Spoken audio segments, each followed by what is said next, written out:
llamado telefónico anónimo alertó a la policía. Denunciaron que una persona traficaba drogas y que viajaría a Santiago con las sustancias ilícitas. Por orden expresa del fiscal de turno, Carabineros investigó al sospechoso y lo siguieron hasta el terminal de buses de Cartagena. No fue una detención inmediata, se fue a verificar, digamos, el hecho de acuerdo a los antecedentes aportados anónimamente. Tiene olor a marihuana. Se le hace un control de identidad, así comienza la causa. Se le pide su identificación, el sujeto no la posee, es lo que permite, de acuerdo a las normas, hacerle un registro superficial de sus vestimentas y de su mochila. El Tribunal de Juicio Oral en lo Penal de San Antonio condenó al imputado como autor del delito consumado de tráfico de drogas a purgar la pena de 3 años y 1 día de presidio. Sin embargo, la defensa presentó un recurso de nulidad por considerar que hubo infracción en el procedimiento policial. El recurso de nulidad se rechazó porque el actuar de la policía se entendió que había sido correctamente efectuado, había un indicio más que suficiente que era el llamado anónimo. La segunda sala del máximo tribunal descartó la infracción en la actuación del personal de Carabineros que realizó el control de identidad tras recibir denuncia al fonodrogas de la unidad policial. Asimismo, el fallo sostiene que los policías son también llamados a recibir las denuncias efectuadas con ocasión de un hecho que tenga los caracteres de delito, así como también están obligados a hacer la denuncia tratándose de todos los delitos que presenciaren o llegaren a su noticia. Toda persona puede denunciar. En segundo lugar, los funcionarios policiales,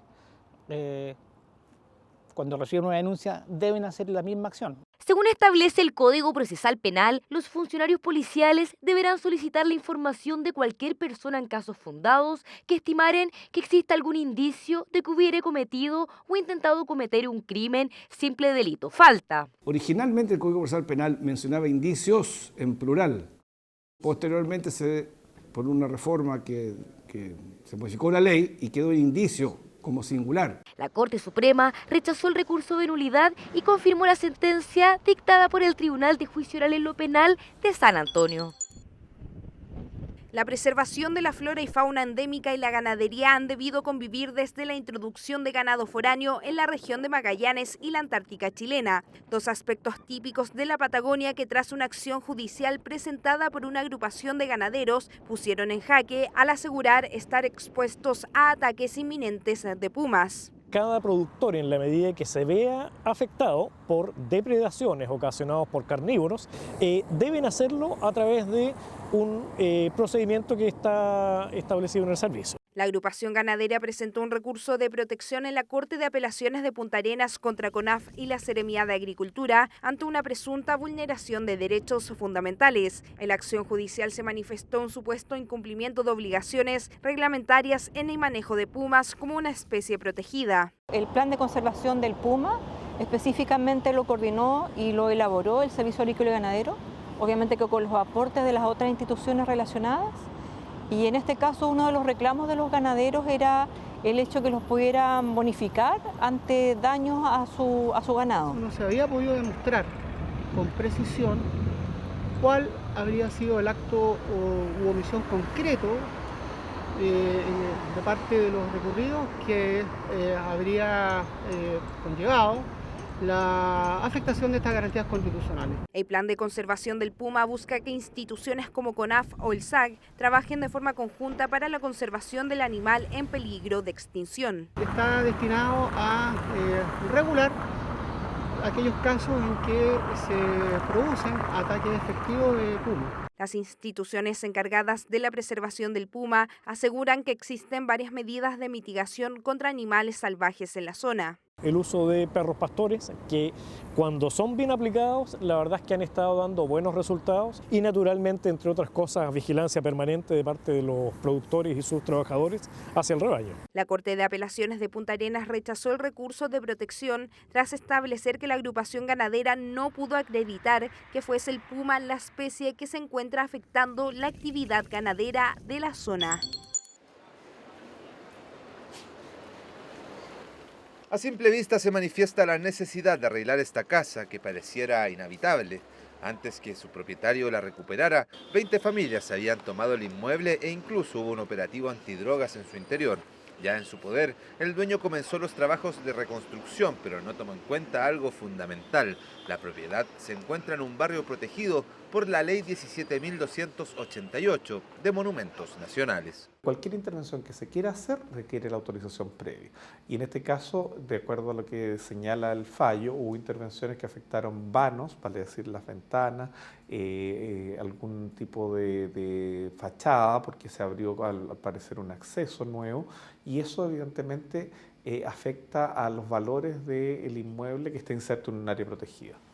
El Consejo de Defensa del Estado demandó al propietario por infringir la Ley de Monumentos Nacionales en el 9º Juzgado Civil de Santiago. En el litigio se buscaba que el tribunal aplicara el máximo de la multa estipulada en la normativa, que asciende a 200 unidades tributarias mensuales, es decir, 9.800.000 pesos.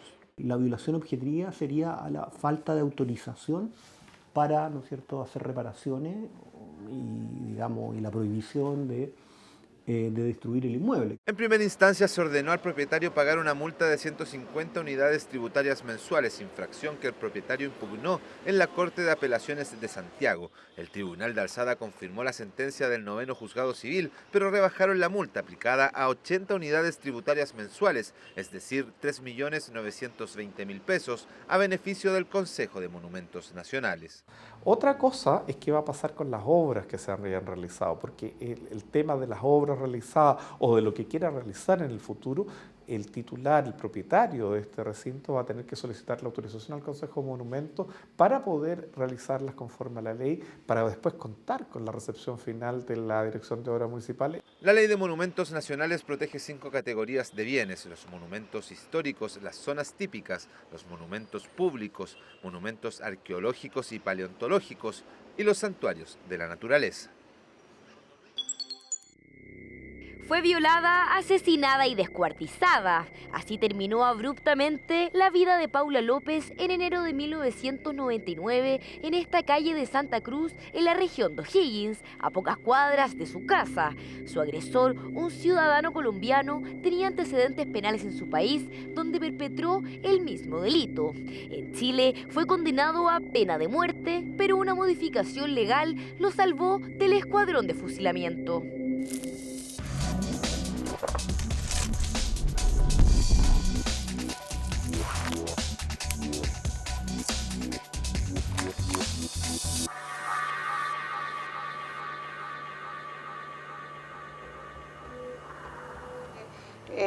Reconoció que había cometido este delito y él me dice: yo dono los órganos a la humanidad, porque él sabía que merecía la pena de muerte. En mi opinión, este es el caso quizá el más impactante de todos los que hemos, junto con el del psicópata de Alto Hospicio.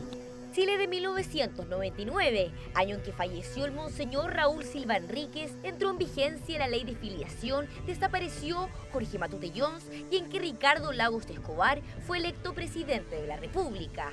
Y fue en enero del último año del siglo XX cuando una noticia de Santa Cruz llamó la atención de todo el país. Hugo Gómez Padua, ciudadano colombiano, asesinó a una niña de 10 años y la sepultó en el patio de su casa. Además que era un delito alevoso, porque el hombre se ganó la confianza de la niña iba todos los días al kiosco, él le regalaba todos los días un dulce, él en el fondo se hizo amigo de la niña y llegó ese día y ese día la hizo pasar al kiosco y la pasó a su casa y ahí fue que la violó y la mató. Situación que obviamente produjo gran conmoción en Santa Cruz. Él fue luego al año siguiente, el año 2000, fue condenado a la pena de muerte, que todavía existía en nuestra legislación, pero como el año 2001 esta pena fue abolida para los delitos comunes, se le tuvo que cambiar la pena por un presidio perpetuo. Desde tiempos coloniales que en Chile se aplicaba la pena de muerte como castigo máximo. La condena más gravosa de todas se estableció en el Código Penal desde su promulgación en 1874. Sin embargo, a través de la Ley 19.734, en el año 2001, se abolió la pena capital, siendo reemplazada por el presidio perpetuo. Fue instaurada precisamente poco después de abolirse la pena de muerte, y fue de alguna forma una medida populista que lo que buscó fue mandar una señal a la comunidad para decir: aquí nosotros vamos a abolir la pena de muerte, pero vamos a empezar a condenar a penas bastante más drásticas y severas. El segundo juzgado del crimen de Santa Cruz indagó la existencia de delitos de abusos deshonestos y violación, causando la muerte de la niña en enero de 1999. El sentenciado, según sostiene el fallo, manifestó que Paula López murió por un golpe que le propinó en la nuca, ya que al hacerle los cortes en el estómago y las piernas, ella ya no reaccionaba. Asimismo, agregó que estaba seguro de no haber tenido relaciones sexuales con ella. El sistema penal antiguo, en la contestación de la acusación, uno tenía que argumentar las defensas del reo y pedir diligencias probatorias, pero yo estimé que no había ninguna diligencia probatoria que pedir, porque lo único que podría haber pedido eran los informes psiquiátricos, como para rebajar la pena. Informes psiquiátricos acreditaron que el acusado actuó con total lucidez. La jueza María Angélica Mulati condenó el 12 de mayo de 2000 a Hugo Gómez, teniendo por acreditada su participación en la violación de la niña, provocándole la muerte por asfixia, degollamiento y descuartizamiento del cuerpo, y por no tener ningún atenuante, el tribunal lo condenó a la pena de muerte. Este sujeto mostraba una frialdad de ánimo. Yo estuve con él en la reconstitución de escena, desconocía su participación, era completamente refractario a lo que estaba ocurriendo, con una naturalidad, después relataba los hechos, que realmente me impactó mucho. No encontré nada, absolutamente nada que pudiera yo grimir a favor de él. O sea, no habían atenuantes, porque no podía decir que la conducta anterior del colombiano había sido irreprochable. No colaboró con la investigación del delito porque no reconoció la violación. En noviembre del 2000, la Corte de Apelaciones de Rancagua, en un fallo de 771 fojas, revocó la sentencia de primera instancia, cambiando la pena a presidio perpetuo como autor del delito de violación seguida de muerte. El fallo fue ratificado por la segunda sala de la Corte Suprema. En la sentencia se falló, digamos, más desde el punto de vista cristiano que desde el punto de vista del Código Penal. Entonces se basaron, digamos, en que solo Dios puede disponer de la vida del ser humano. Según establece la legislación chilena, las personas condenadas a presidio perpetuo simple solo podrán postular al beneficio de libertad condicional una vez cumplidos 20 años de privación de libertad. Además, los sentenciados a delitos graves solo podrán optar al beneficio al haber cumplido 2/3 de la pena privativa de libertad, sin perjuicio de que la condena criminal pese sobre los sentenciados de por vida. Como los hechos son del año 99 y él estuvo en prisión preventiva en forma inmediata, ya podría a fin de este año, inicio del próximo, pedir la libertad condicional, cuestión bastante polémica porque si él cumple los requisitos que se establecen para otorgar la libertad condicional, que no se relacionan necesariamente con los hechos del delito mismo, él podría obtener la libertad condicional. En la actualidad, la pena capital permanece en la legislación chilena. El Código de Justicia Militar aún contempla como pena de muerte en tiempo de guerra en delitos tales como la traición a la patria, donde el fusilamiento se realizará en el recinto penitenciario correspondiente a 3 días de que el condenado sea notificado, y el pelotón estará compuesto de 8 miembros. Nunca ibas a saber si tú fuiste quien disparó el tiro asesino o no, ¿ya? Además se hacía detrás de un parapeto, donde había una especie como de hoyo, digámoslo, donde tú metías el fusil y podías apuntar. Pero como te digo, la última vez que se hizo esto fue en el 85 y se aplicó sobre los psicópatas de Viña. Y justamente los últimos fusilados en nuestro país sentenciados a la pena capital fueron los carabineros Jorge Sagredo Pizarro y Carlos Top Collins el 29 de enero de 1985 por haber perpetrado delitos de violación y homicidio.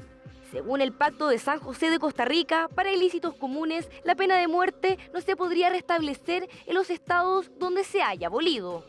En el mundo, países como China, Irán, Arabia Saudita y algunos estados de Estados Unidos aún mantienen la pena de muerte.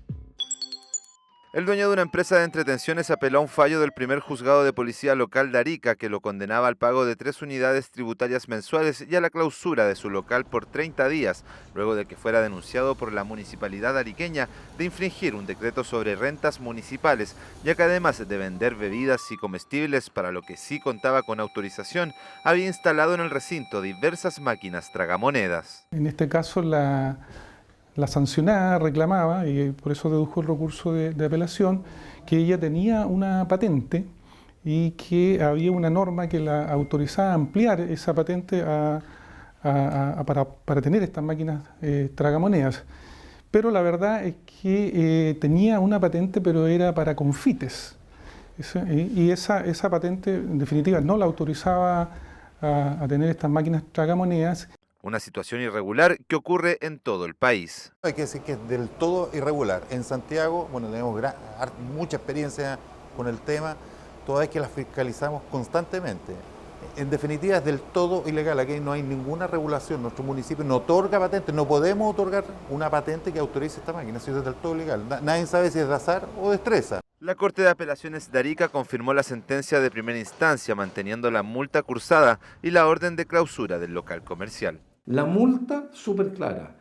Lo multa usted porque usted está desarrollando una actividad económica bajo una patente que no corresponde a esa actividad económica. Y segundo, lo clausuro porque esa actividad económica que usted explota no puede tener la autorización, comillas, municipal que representa la patente. Por lo tanto, hay una figura perfectamente conforme a derecho de multa más clausura. Las únicas máquinas tragamonedas que pueden funcionar en el país son las que están ubicadas en los casinos habilitados para este tipo de juegos de azar. Ningún municipio puede autorizar el uso de este tipo de entretención, o bien, de existir la duda si es una máquina tragamonedas de azar o de un juego de destreza, deberá consultar a la Superintendencia de Casinos de Juego, que es la entidad encargada de otorgar o denegar el permiso solicitado.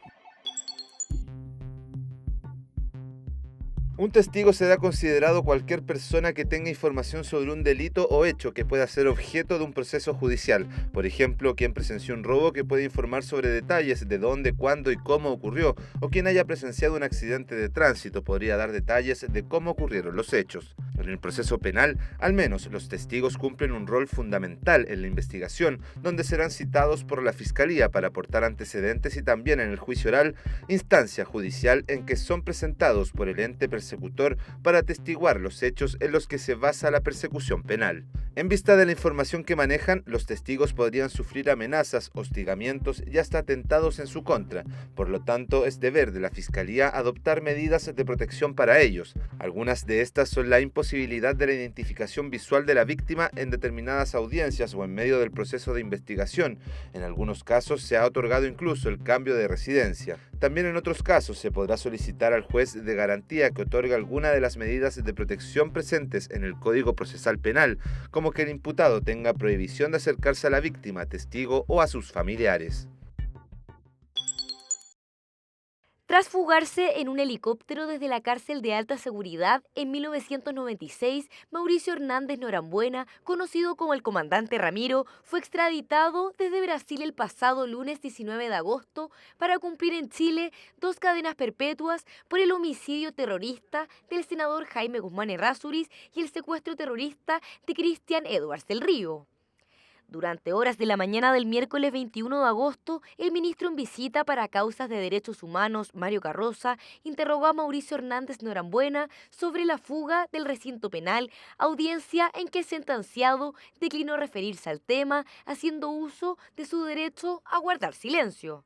Él no quiere autoincriminar a ninguna persona más, aún aquellos que pudieran ser personas que, por ejemplo, pudiesen estar hoy ya fallecidas, o por último, aquellos que están lejanos como para incriminarlo. Tras la audiencia, el ministro Carroza además se refirió a cuál va a ser la pena definitiva que Hernández Norambuena va a purgar en Chile. Administrativamente, el Poder Ejecutivo, en este caso el Ministerio de Justicia, el Ministerio de Relaciones Exteriores, llegó a un acuerdo administrativo con el Ministerio de Justicia de Brasil respecto de una aplicación de un tratado que efectivamente es ley en Chile, porque es que ha sido reconocido acá en Chile. Por lo tanto, eso no admite duda, pero tiene que haber una decisión jurisdiccional. la decisión es la mía respecto de señalar exactamente cuánto es el tiempo que él tiene que cumplir. En el marco de actividades de vinculación con el medio, funcionarios del Bus de la Justicia del Poder Judicial se trasladaron hasta el sector de Pueblo de Indios en San Vicente de Tahuatahua, con el fin de entregar a usuarios de la zona asesorías, información y orientación en diferentes materias judiciales. Hemos programado una serie de actividades para acercar nuestro Tribunal de Alzada a la comunidad. Una de ellas es el Bus de la Justicia, que se encuentra en la localidad de Pueblo de Indios, donde las personas han podido aclarar dudas en las distintas materias judiciales. En general las consultas que más se dan son en materias civiles y de familia. Civiles, la mayoría de las consultas son por posesiones efectivas, temas de herencia. Y familia, bueno, alimentos, visitas y temas de cuidado personal. Actividades realizadas en el marco del aniversario 51 del Tribunal de Alzada y que busca ayudar a la comunidad sobre temas en materia judicial, además de dar a conocer en qué proceso se encuentran cada una de las causas en materias civiles, familia, penal y laboral. Con pantallas interactivas y ficheros con fotografías, el presidente de la Corte Suprema, Haroldo Brito Cruz, participó de la inauguración de la muestra 100 años de cuentas públicas realizada en el patio central de la Facultad de Derecho de la Universidad de Chile. La muestra, gratuita y disponible hasta el 9 de septiembre, recorre la historia del Poder Judicial y revisa especialmente el siglo transcurrido desde que el presidente Gabriel Gaete inaugurara esta tradición en 1919 y la entrelaza con los principales hitos de la historia nacional. La exposición va a recorrer varias cortes, varios lugares del país y tiene la intención de poner de manifiesto que dentro de las características y las obligaciones del Poder Judicial está la de rendir cuentas públicas. Es un acto de cercanía y de respeto con la sociedad que tiene derecho a saber qué es lo que hacen sus órganos. El presidente de la Corte Suprema, Haroldo Brito, se reunió con el fiscal nacional subrogante Javier Armendáriz para tratar temas referentes a la implementación de la nueva ley de entrevistas videograbadas que entrará en vigencia el próximo 3 de octubre. La normativa se implementará en una primera etapa en 6 regiones del país y busca, a través del sistema de videograbado, que niños, niñas y adolescentes declaren la menor cantidad de veces, evitando la revictimización. Lo que hicimos ahora es ponernos de acuerdo respecto a lo que pide la ley en su artículo 20, que es que las instituciones se coordinen en torno a las instalaciones de donde hacer estas entrevistas videograbadas y protocolos de acción común.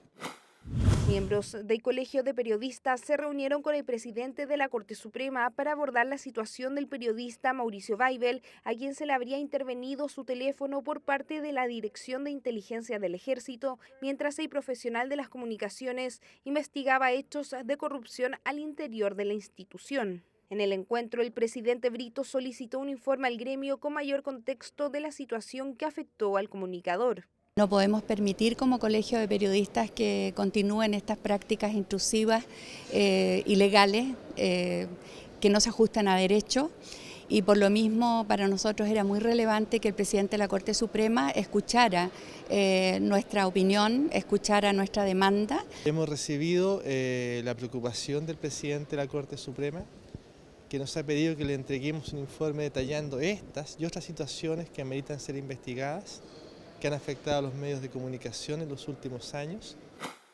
El presidente de la Corte Suprema, Haroldo Brito, recibió a miembros del Bloque Constitucional de Venezuela. En la reunión se abordó la forma en que el Poder Judicial de Chile realiza su labor, además de visibilizar el trabajo que este grupo realiza en Venezuela. Nosotros tenemos una organización que se llama el Bloque Constitucional, que está precisamente trabajando por hacer un planteamiento de cómo restablecer la justicia en Venezuela.